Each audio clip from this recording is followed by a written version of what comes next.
Demek dostlar, biz hardayıq? Hal-hazırda Mingəçevirdəyik. Gördüğünüz kimi Mingəçevir Kür qırağıdır. Çok güzel, süper manzaralı bir yerdir. Veo en tus ojos mi vida pasar y se extraña si lo siento. İstirahat etmək istəyən həqiqətən də gəlsin. Mingəçevir bax bu cürlə yerlər gəlsin.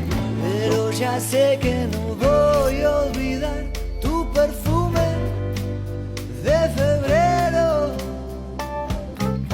Cuando la noche me venga a buscar, que me lleve con tu viento. Maşallah, gözəlliyə baxın.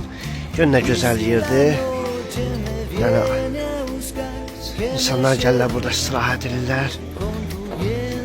Baxın. Onun gazına sen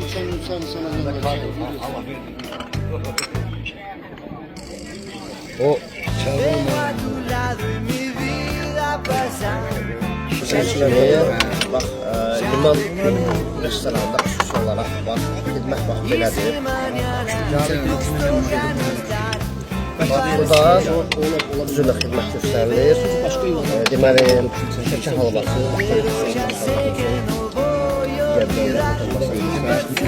De febrero, cuando la noche me venga a buscar, que me lleve con tu viento.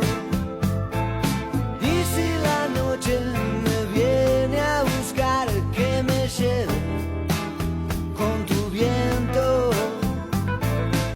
Topladı. Hayır maşallah, Allah can sağlığı versin. Her gün burada olursa elə mi? Güzel maşallah, süper. Görün dostlar, ne güzeldi. Bak bu da Mingəçevirin istirahət etmək üçün en güzel məkanlarından biridir. Liman restoranıdır. Çok süper. Bak görürsünüz, güzellik. Sen o mamırın suda paplı. Necədir vəziyyət? Balıq çıxır heç olmasa. Belə də kısırıqdan olanda balacadır. Burada iri balık olur. Ne geresi? İri balıq olmur, elə mi? Yok yok. Burada Bu iri su, balık su ümumiyyətlə burada axar var, yoxsa akar. axardır. Baxın, mən maraqlısı oldu ki, yəni çox sakitdir su. Su kres kabağı bağlıdır. Kresi asıp bırakanda su elektrik istasyasına. Yukarıdan su elektrik istasyasından suyun kabağı bağlıdır. Suyun kabağı açık olanda orada hövzə dolanda su hövzəsi dolanır. Onda açıqda bırakırlar suyu. Günde 2 dəfə su asıp bırakırlar. Onda akar olur.